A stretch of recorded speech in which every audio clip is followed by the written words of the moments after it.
Let's move on to other news now. Tullow Oil PLC working interest in South Lokichar Basin will increase from 50% to 100% following the withdrawal of two joint venture partners at the Turkana County-based Project Oil Kenya development. Tullow Kenya BV Managing Director Madan says the full control will give Tullow Oil more flexibility in the ongoing process to secure strategic partners and create a simpler joint venture partnership.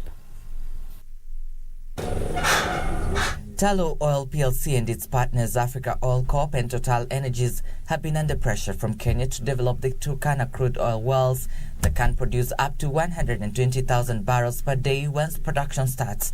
However, the crude oil production process has not been short of challenges, threatening to throw Kenya's dream of being a crude oil exporter into uncertainty. Oil and gas exploration production firm Tullow now says it has acquired complete control of the Turkana County-based Project Oil Kenya development following the exit of Africa Oil Corp and Total Energies from the project. Tullow Oil Management says the assumption of 100% equity position subject to the government's approval will enable them fulfill the government's plan to become an oil exporter. Tullow's oil net project 2C contingent resources are expected to increase from 231 million barrels of crude oil per day to 461 barrels of crude oil per day, taking the group's total contingent resources from 605 barrels of crude oil per day to 836 barrels of crude oil per day. Net capex guidance for 2023 in Kenya will increase from 10 million Canadian dollars to 15 million Canadian dollars, less than 5% of group capex.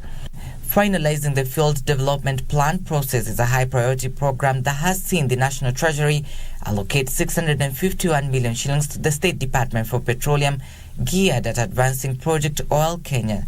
The State Department for Petroleum is set to finalize the field development plan for the South Lokichar oil field, review, demarcate, and gazette a new block map in view of the anticipated bid rounds during the period. Trevor Ngendo for Lunchtime News.